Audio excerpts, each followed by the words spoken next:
Thanks be to God.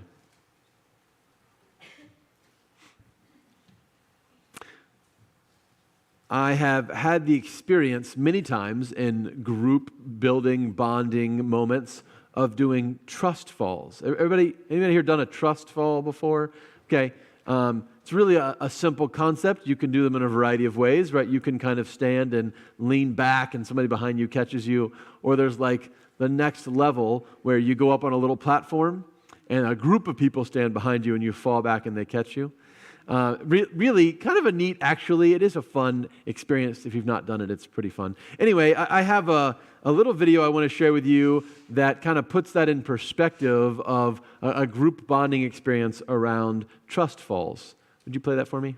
Fall, and it'll be an exercise in building trust between one another. So Harrison, if you don't mind going first, step up here on this chair and close your eyes. All right, and then everybody fill in, and we're going to ask you to fall, and then they will catch you. So you have to trust us. So I'm going to count to 3. Just relax, fall. Okay? 1, 2, 3. No, wait, no!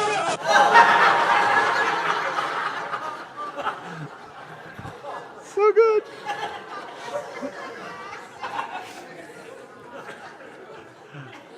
I got to say, I showed that in 2016, so every 8 years I'm going to bring that one back. So good. Okay. I want to think today a little bit about what happens when we fall away from the direction we're supposed to fall. What happens when we fall away from God? That's really what's happening in this story. This is a story of Jesus' hometown falling away from him. And so as we get into this, I want to come back to this idea that Jesus said in chapter 3, anyone who does the will of my Father in heaven is my mother and brother and sister. That what Jesus is inviting us into is this adventure where we say to him, your will be done. But sometimes we don't. Sometimes we say, my will be done. And in those my will be done moments, that's when we are really falling away from God. And I want to suggest that there are, in this story, really 3 big moments in the falling away process that Jesus' hometown goes through when he visits. So the first big moment of falling away is asking bad questions. So raise your hand if you've ever been in a class where the teacher said there are no bad questions. Raise your hand. Anybody ever been there? Okay. Anybody ever said there are no bad questions? I have said this many, many times. Okay. When we say there are no bad questions, what we mean is there are no bad questions when you are seeking understanding. Right? If you are seeking understanding, any question you ask is a good question because it gets you closer to understanding. But there are bad questions. Bad questions are questions that avoid understanding. Oh, I know that you want to talk about this really important thing related to the Bible, but can we also answer this question I have about the Packer game last weekend? Right? Now, I love you, but that's a bad question, right? If it avoids understanding, it's a bad question. I want you to notice the questions that the crowds ask about Jesus, because they start out good and they go bad. Where did this man get all this? What is the wisdom that has been given to him? What deeds of power are being done by his hands? Hey, these are good, right? They're saying, hey, this Jesus guy, he's amazing. Right? I mean, he's wise and he's a great teacher and he's engaging and he's done, apparently in Nazareth, he's done some miracles already, but we also know he's kind of become famous for doing miracles all over the place. These are good questions, but then we start going off the rails. Is not this the carpenter, the son of Mary, the brother of James and Joseph and Judas and Simeon, and are not his sisters here with us? See, I think the crowds move from being interested in the deep questions to these superficial ones. I think the crowds want to avoid where those deep questions might take them. This thing that Jesus is doing this teaching and these miracles, these could change our lives. And if we don't want them to change our lives, let's change the conversation. Let's just change the conversation. Let's just ask some bad questions. I think we do this more often than we'd like to admit. I think there are many times in our lives where we recognize that something might change our lives, and so instead of going down that path, we just change the conversation. I have a friend. She was an addict and dealt with a variety of drug addictions over the course of her life, and like many people who struggle with addiction, she was kind of on again, off again with sobriety. And in her most recent struggle, she had been sober for a really long time and then kind of fell off the wagon.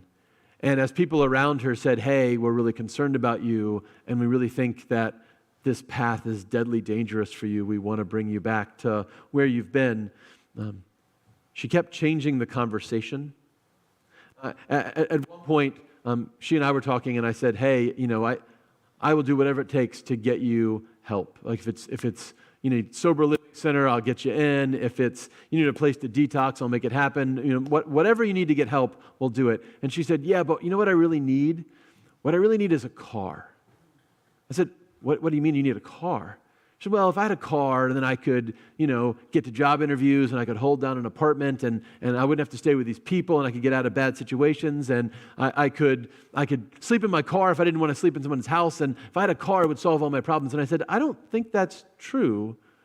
I think your problem is related to the addiction. I think we need to get you sober. We need to get you clean. But she kept coming back again and again. No, the solution is a car. How do I get a car? How do I get a car? And what she was doing was she was asking bad questions, right, to change the conversation, to avoid changing her life.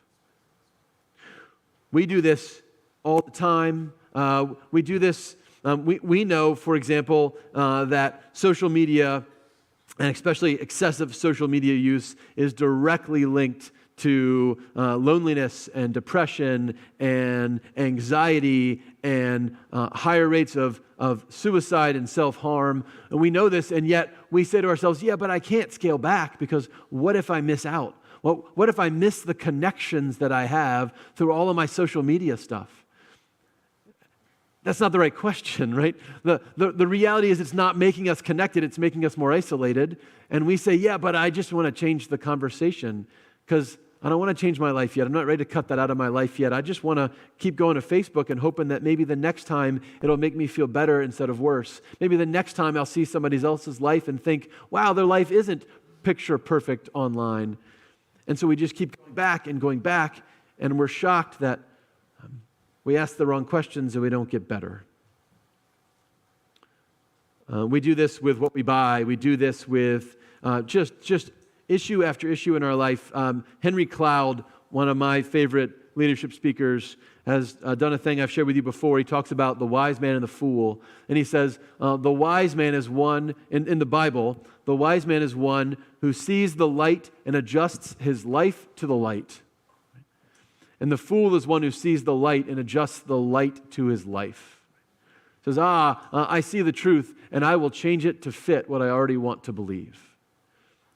This is what the crowds are doing in Nazareth. It's what we are so interested in doing so often in our lives. We ask bad questions to keep Jesus at a distance, to change the conversation and avoid changing our lives.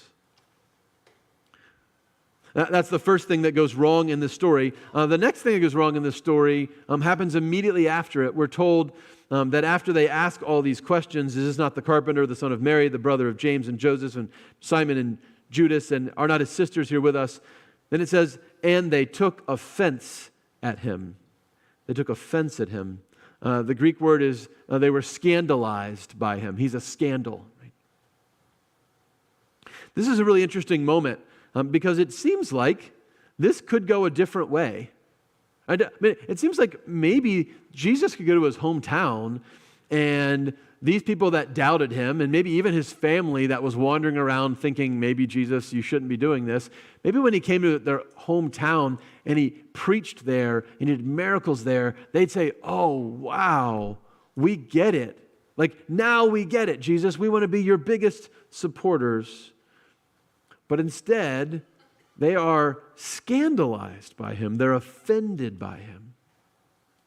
This man is too ordinary to be a prophet and speaking like this. We know his mom. We know his brothers and sisters. He's one of us. He's nothing special. This man's a common day laborer, right? He's a builder. We says carpenter here. He's a tecton. He's a builder. Probably worked with stone and with wood. He's not a learned man. He's not a scribe or a Pharisee. He's wearing like regular people clothes. He's not wearing those religious robes. He's too familiar. We all know him. We grew up with him. We saw him when he was being stupid in third grade and set the desk on fire. I mean, we know this kid, right? And I think we get offended in a similar way. We say, yeah, Jesus, some cool ideas, but he's just so ordinary. You know what? I know this story. I grew up in the church. I've heard it all before. And so at this stage of my life, I need something new, right? I need something that I didn't learn as a kid because that's just too familiar and simple for me. It's too ordinary. Boy, yeah, if there was like an amazing, great speaker, but it's just like these regular people that I know that are asking me to church. It's just these regular, ordinary Christians, and I know them, and I know they're not perfect. And I can tell you some of the dumb stuff they did in high school because I've been around since then.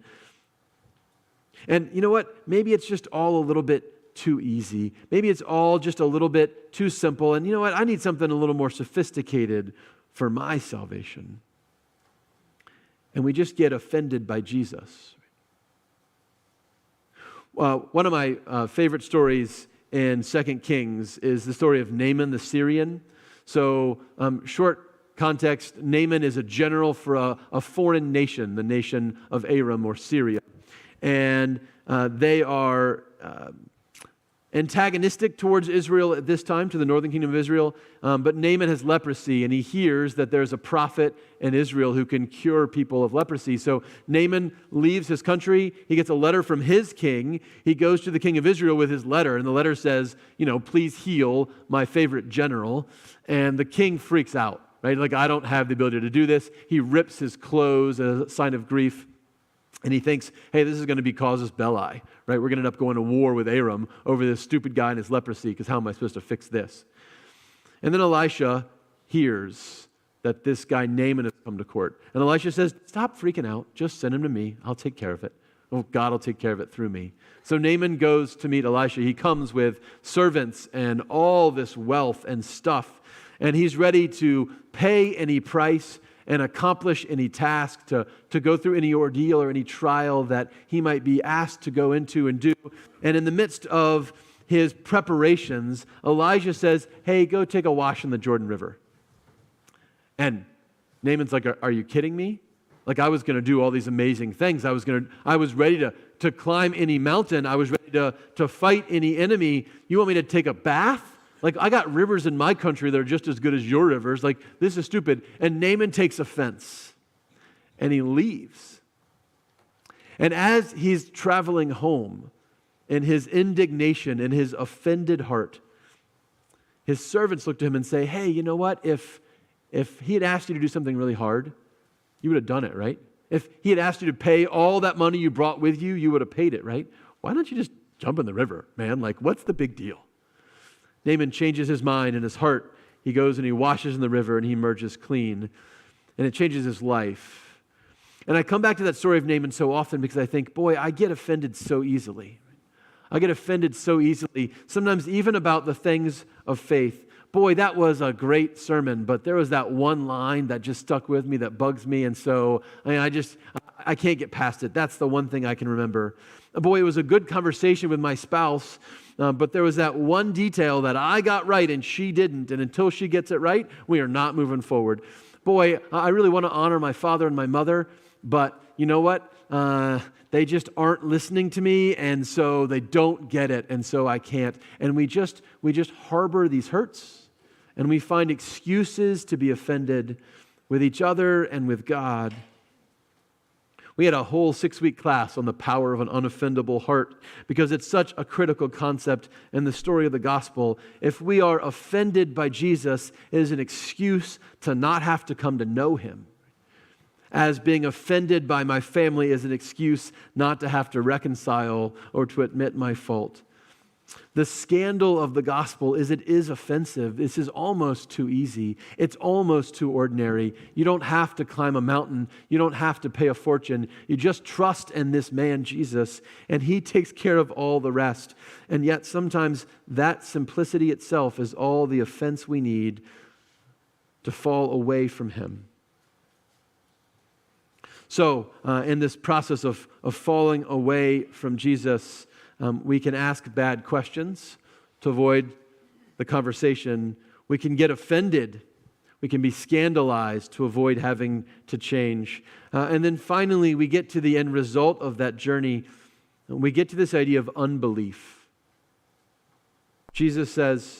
Mark says, Jesus could do no deed of power there except that he laid his hands on a few sick people and cured them, and he was amazed at their unbelief. Unbelief is a really important idea in the Bible. Unbelief is not doubt. Okay? Doubt is having questions. Unbelief is a decision to not trust. I actually have one more trust fall video for you. This is also from my friends One Time Blind. I showed this, a different video of theirs last week. And one of these figures, again, is going to be Jesus. And we're going to talk about what it means to trust in him. Jesus, I just don't trust you. You don't trust me? No, I mean, I want to trust you. I just don't. I have an exercise that I think will really help you. Oh, okay. Stand here and face this direction. Now, do you trust me? No, I just said I don't trust you. Right, well, this is all part of the exercise. Oh, all right? right, okay. Whenever I ask you if you trust me, you say, yes, Jesus, I trust you. Even though I don't. It's practice. Okay. So, do you trust me? Yes, Jesus, I trust you. Now, fall back. Are you going to catch me? Don't worry about that part. Okay, that's the part I'm worried about. You can do this, okay? Just trust me. Trust you. Fall back. Okay, well, Jesus, I trust Good. you. Yes, I do trust you. I'm going to fall Okay. back. Woo! Oh, okay. Let's try this again. Just face this direction and keep your feet planted, all right? Do you trust me? Yes, Jesus, I trust you. Now, fall back. Okay, I'm gonna do it. All right. I'm really gonna do it. Okay. Good. Oh, Jesus, you really caught me! I didn't think you were gonna catch me, but you did! Oh, that was great! That was great! You're ready for level 2. Level 2, here Yes. I come, baby! Woo! Okay, hold it. Oh, you know what? You're too close. You need to move back. Ah, right. Okay. This one's a little bit different, Laura. Oh, okay. Stand here, Uh-huh. but face me. Woo! Forward fall. I Okay. can do that. Wait. Whoa. Okay. Wait for my signal. Oh, right, the Jesus signal. Yes, the Jesus signal. Do you trust me? Yes, Jesus, I trust you so much. Good. Fall back. That's awesome. It is awesome, especially when you do it. Seriously? Of course. Okay, Jesus, I don't know if you noticed this, but there is nobody over there. I know it looks that way to you. It looks that way. It is that way. You can do this, Laura. Just trust me and fall back. Jesus, I can't do that. We can do it together. I can't. You can. I won't.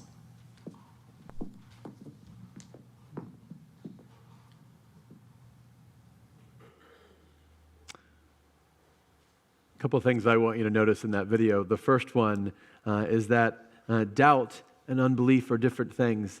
Doubt is a great part of our Christian faith. If you never doubt, then you're not thinking deeply about who you are or who Christ is or what it means to follow him.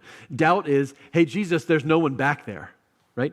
Doubt is, are you going to catch me? That's the part that I'm worried about, right? Doubt is a conversation with God, where we bring our fears and our insecurities and all of that stuff to him and say, hey, I need your help in this. Like, you got to do more for me. Unbelief is when we go from I can't to I won't. Unbelief is that moment when we say, hey, I'm going to walk away from you and away from this conversation. By the way, we began by talking about falling away from God, and actually that wasn't the best metaphor because we never fall away from God. It doesn't happen as an accident. We walk away from God. It's always a choice. Faith is a decision, and unbelief is a decision too. And this is such a critical idea for us because we often think, well, you know what? If I doubt, I'm doing something wrong. No, as long as you're doubting, you're doing it right. It's when you choose to walk away, when you choose unbelief, that you cement your separation from Jesus in order to keep living the way you've always lived. It's interesting that we're told in this passage, Jesus is unable to do miracles in Nazareth. I've always wondered, what does that mean, unable? I mean, it's Jesus, right? Who's going to stop him? And I think there are maybe two parts to this. There is this ongoing connection between our trust in Jesus and his willingness to do miraculous things for us, right? That Jesus, most of the time in the Gospels, connects faith to God's miraculous intervention. But I also think maybe there's an even more basic component to what's happening in Nazareth. Maybe people don't believe in Jesus, so they don't bring their sick people to him. Right? They don't believe in Jesus, so they don't bring the lepers and the lame and the blind people in their community for Jesus to heal them. And because they're not coming to him, he's not laying hands on them. It's all this process of just walking away. One other really striking thing for me in this moment, we're told that Jesus is amazed at their unbelief. What does it take to amaze God? I mean, you know, this is the guy who made the sun, the moon, and the stars and started the universe and created life and knows every hair on our heads. And somehow our unbelief amazes him. I do believe that in this moment, we are supposed to read this entire story as a metaphor for Jesus' experience with Israel generally, right? That God, who came through a covenant with Abraham and a covenant with Moses and a covenant with David, God who has done all these amazing things for 1,500 years since the time of Moses, preparing Israel for the arrival of himself, God has shown up in the flesh. Israel is like his hometown, right? They're the people that grew up knowing his story. And when he shows up in the flesh, most of them don't believe. And I think, as shocking as that is for us, that the people prepared for God could not be ready when God shows up, sometimes we're those people, right? Sometimes we're the people who say, hey, I have had every opportunity to follow God. I have even chosen to trust God. In some moments of my life, I've leaned back and he's caught me and it was amazing. And I was like on cloud nine. Yay, Jesus, I trust you so much. But then I got to a bridge too far, right? A moment where I said, you know, Jesus, I don't trust you that much.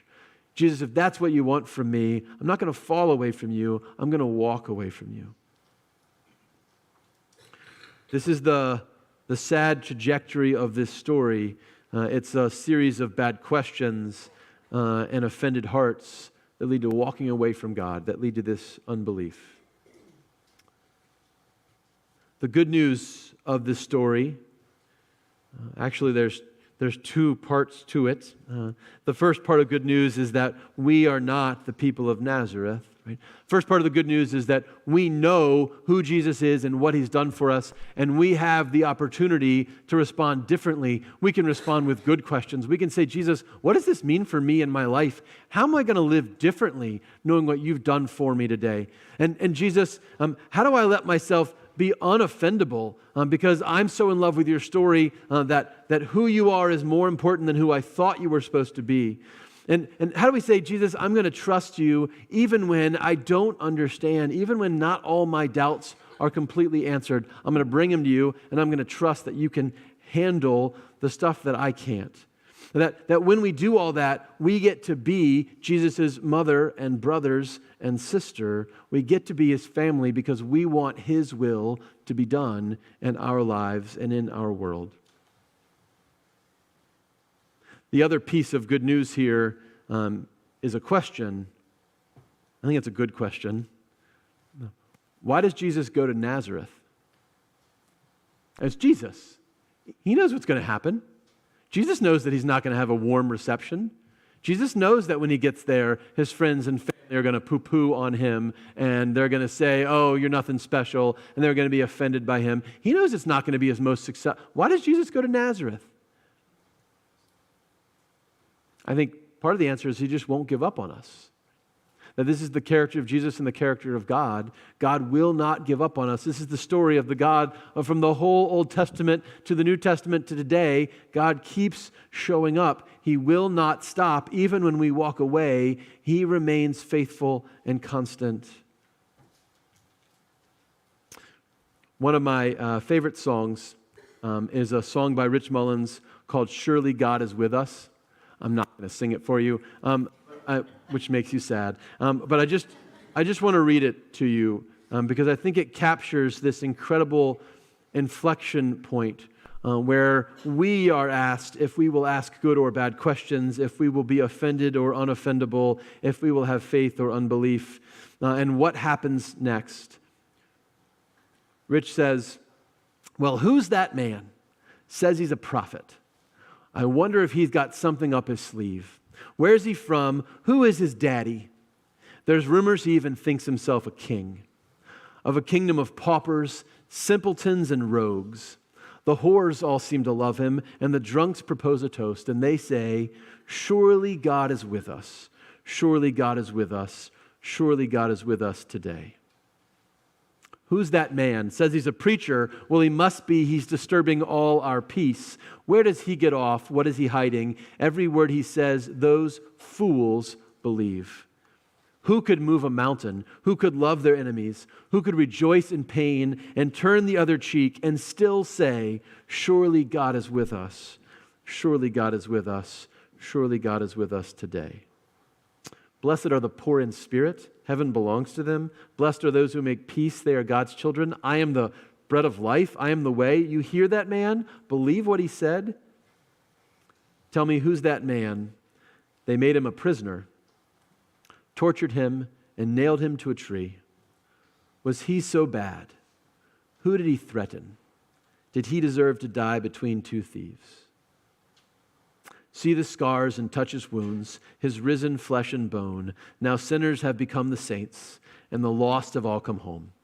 And they say, surely God is with us. Surely God is with us. Surely God is with us today. Today is the day that we claim that God is with us in Christ. Today is a day for us to move past bad questions and offended hearts, to turn back from our unbelief and discover that in Christ, God is still with us. Thanks be to him. Amen.